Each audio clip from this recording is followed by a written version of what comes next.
develop an honesty philosophy. We live in a world of broken promises. We live in a time when people treat their word lightly. We tell a friend we will call her next week for lunch, knowing full well we don't have the time to do so.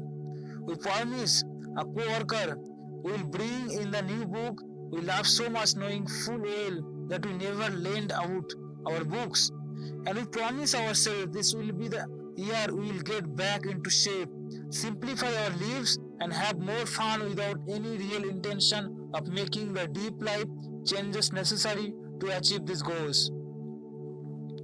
Saying things we don't really mean becomes a habit when we practice it long enough. The real problem is that when you don't keep your word, you lose credibility. When you lose credibility, you break the bonds of trust, and breaking the bonds of trust ultimately leads to a string of broken relationships. To develop an honesty philosophy, begin to monitor how many small untruths you tell over the course of a week. Go on what I call a truth fast for the next 7 days and vow to be completely honest in all your dealings with others and with yourself. Every time you fail to do the right thing, you fuel the habit of doing the wrong thing. Every time you don't tell the truth, you feed the habit of being untruthful. When you promise someone you will do something, do it. Be a person of your word rather than being or talk and no action. As Mother Teresa said, there should be less talk. A preaching point is not a meeting point. What do you do then? Take a broom and clean someone's house. That's enough. Honor your past.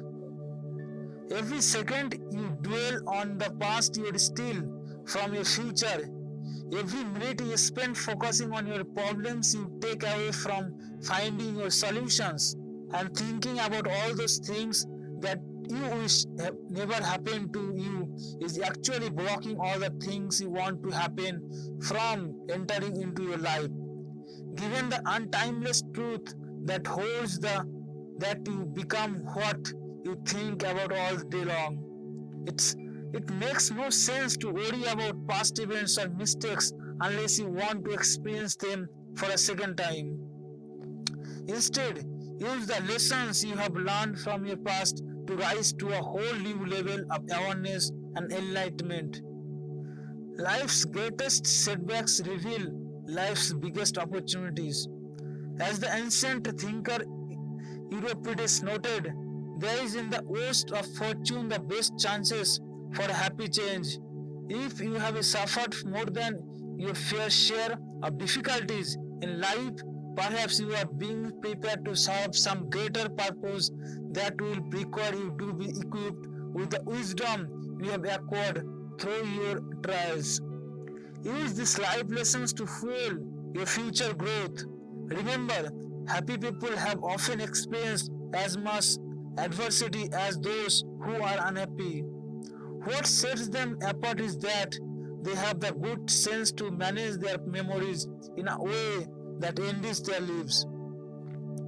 And understand that if you have failed more than others, there is a very good chance you are living more completely than others. Those who take more chances and dare to be more and do more than others will naturally experience more failures. But personally, I would rather have the bravery to try something and then fail than never to have tried it at all. I would much prefer spending the rest of my days spending my human frontiers and trying to make the seemingly impossible probable than live a life of comfort, security, and mediocrity. That's the essence of true life success.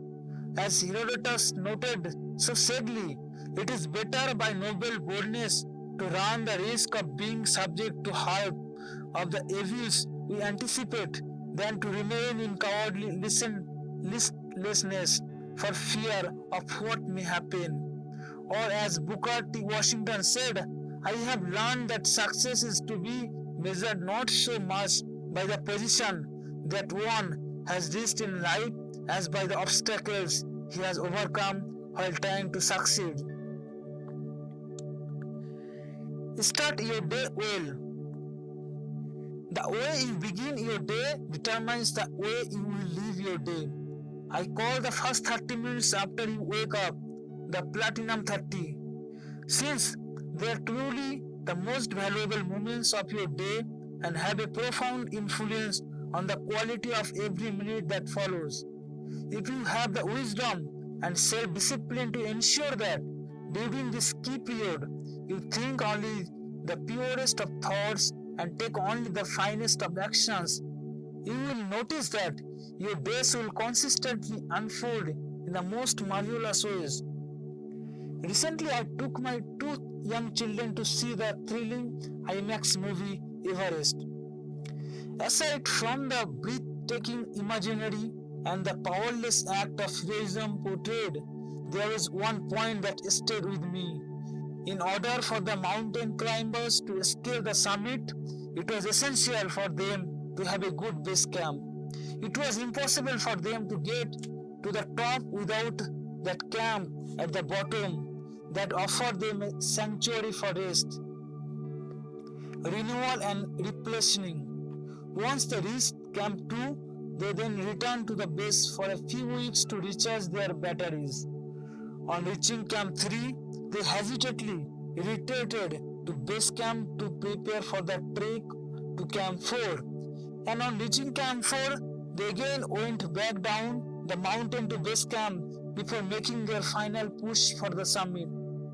In the same way, I think that every one of us, in order to reach our personal summits and master the daily challenges of our own lives, needs to revisit our base camps during the Platinum 30.